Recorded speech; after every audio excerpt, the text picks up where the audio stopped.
Hey, my Forge faithful, 3 keys to the match presented by Volkswagen. Forge FC at home for the second leg of the CPL Semi-Final against Cavalry FC. You know the drill. It's tied 1-1 after that first match. It basically cancels out 90 minutes. 90 minutes will hopefully determine.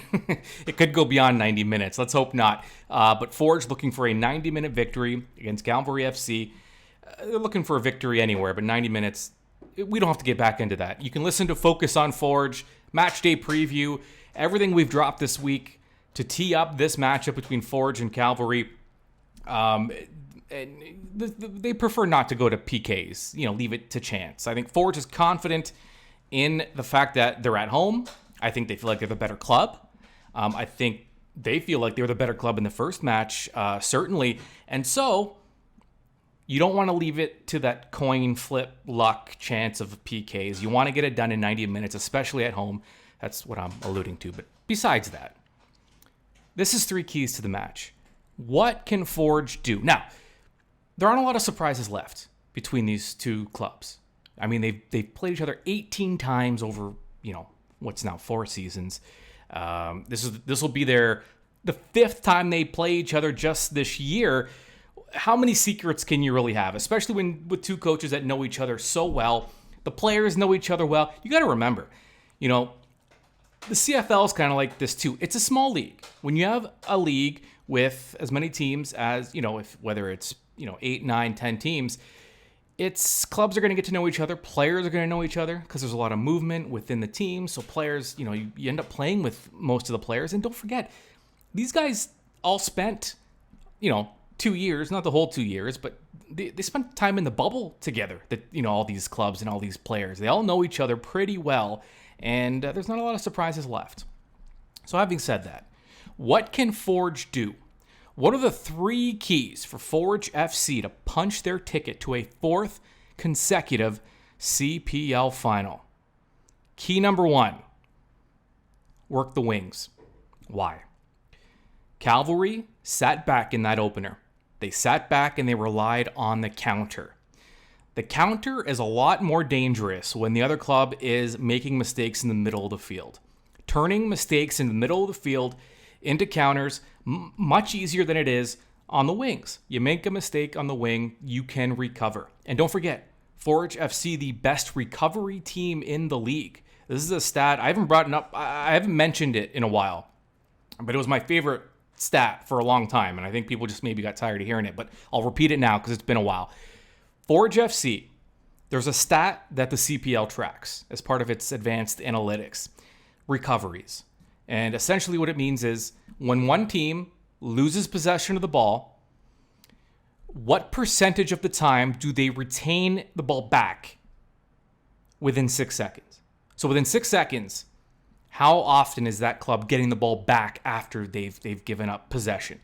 Forge FC was hovering just under 50%. I believe they're still around 46, 47%. So almost half the time that Forge does lose possession, they get it back almost immediately.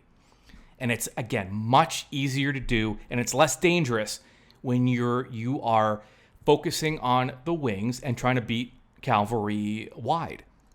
And if you're going to make a mistake, it's just not as big a deal. You can recover more so from it, and Forge can be very dangerous on the wings. We don't know how they're going to line up yet, and we won't until about an hour before kickoff, which is at 5 o'clock, by the way, on Sunday at Tim Hortons Field. I figured you knew, but I should. It bears repeating. But we've seen Forge go with Chouanier, Borges, could be Campbell. They could rely on a fullback to take, because we've seen that as fullbacks playing kind of like wingbacks. Ashton Morgan does that a lot.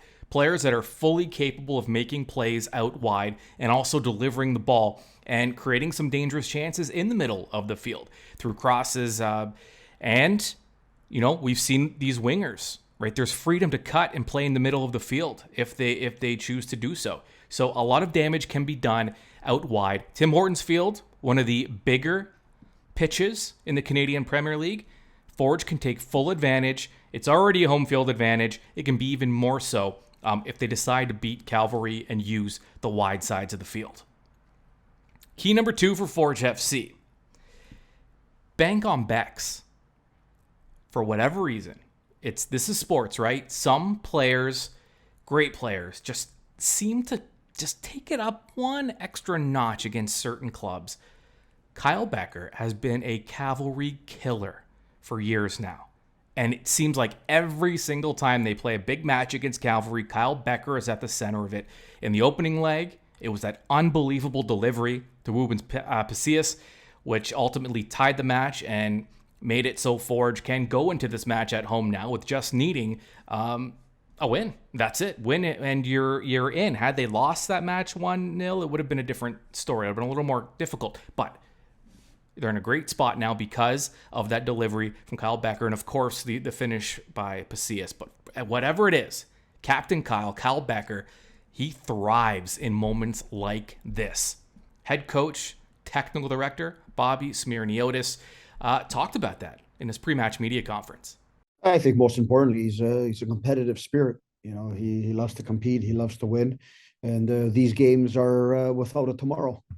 And I think that's one thing he understands more than everyone. And I think that's what he brings into these matches, and that becomes contagious amongst the team. All right, so key number 2 for Forge FC, bank on Bex. Key number 3 for Forge FC against Cavalry at Tim Hortons Field on Sunday. Pacey patience. It almost sounds like a contradiction, doesn't it? Pacey patience, because if you're playing pacey, if you're playing with speed and you're trying to move quick and you're trying to play with tempo, how can you also be patient?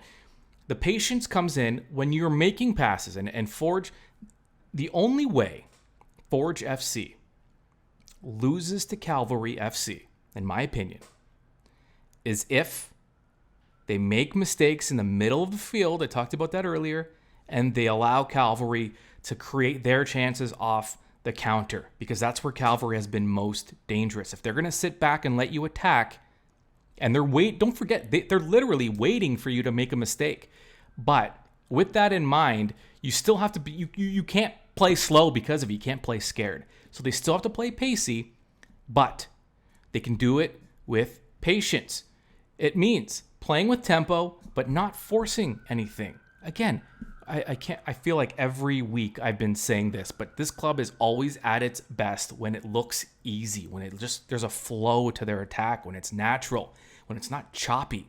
And in order to play like that, you do need to play with pace and tempo, but there has to be an element of patience, because where it gets choppy is when you make some bad decisions, when you don't make the easy pass, when you don't make the easy play, when you try to force things. And by the way, this counts regardless of what the score is, because when you get down in a big match like this, the instinct is try to get it back right away, and that's where you make more mistakes and you dig your hole even deeper. They have to play the exact same way from start to finish, play with pace, but you can't make big moves. You have to be patient. You can't force. You can't force, not against a team like Cavalry, who's literally, they are game planning based on your mistakes. Tristan Borges, one of the, a guy that, talk about a guy that plays with pace. He kind of epitomizes that on Forge FC. Tristan Borges speaking in his pre-match media conference, talking about their desire to play with tempo, but of course, just rely on those instincts and not make a ton of mistakes.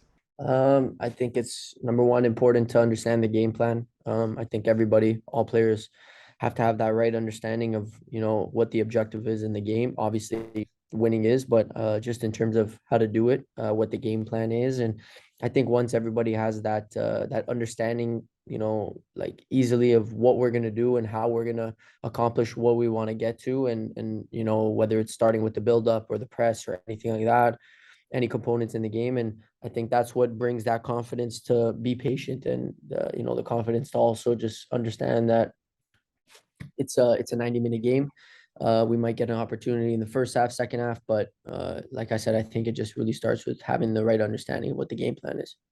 Yeah, and you mentioned the 90 minutes. If Cavalry is able to, score first or anything like that, how important is it though to also keep kind of that level head that it is 90 minutes, that you've come back before, that you kind of want to stick to your game plan regardless of what happens in the first few minutes?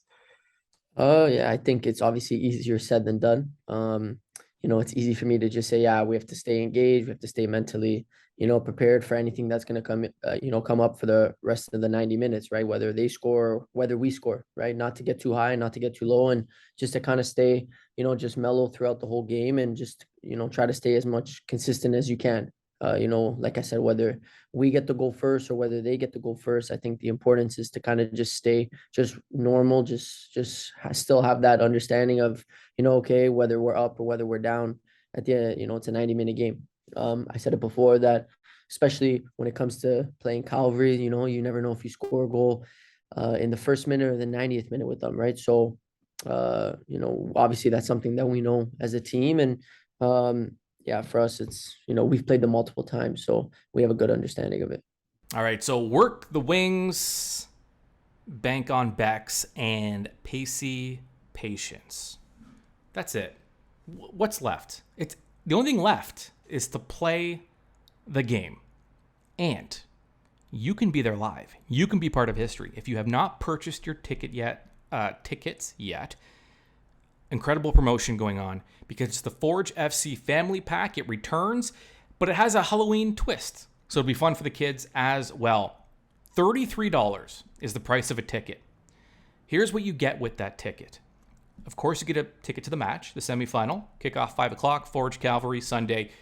You also get a $25 Tim Hortons Field rewards card as part of the package. The card can be used towards food, beverage, Forge FC merchandise, whatever you want to use it for. Trick-or-treating in the Stipley fan zone. So kids, come dressed.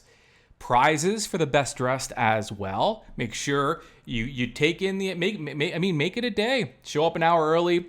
Take in the sights, the sounds, wear your costumes. Go trick-or-treating in the Stipley fan zone, which is located on the south side of Tim Hortons Field. Also, autograph session with members of the Canadian national team.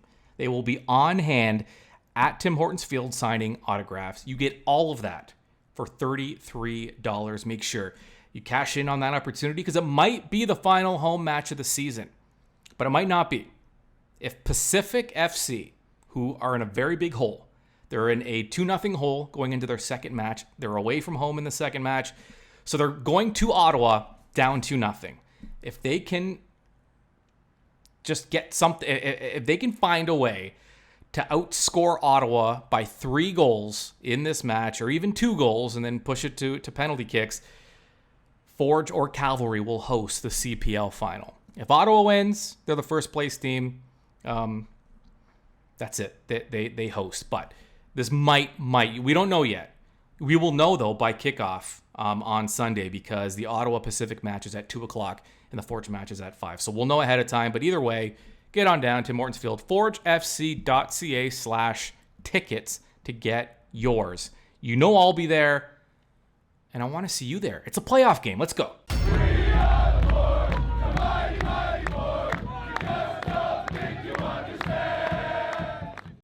Forge FC is ready, and now you are too. This has been 3 Keys to the Match on the Forge Audio Network. Keep up to date on your Forge FC by subscribing to the Forge Audio Network on Spotify or wherever you get your podcasts.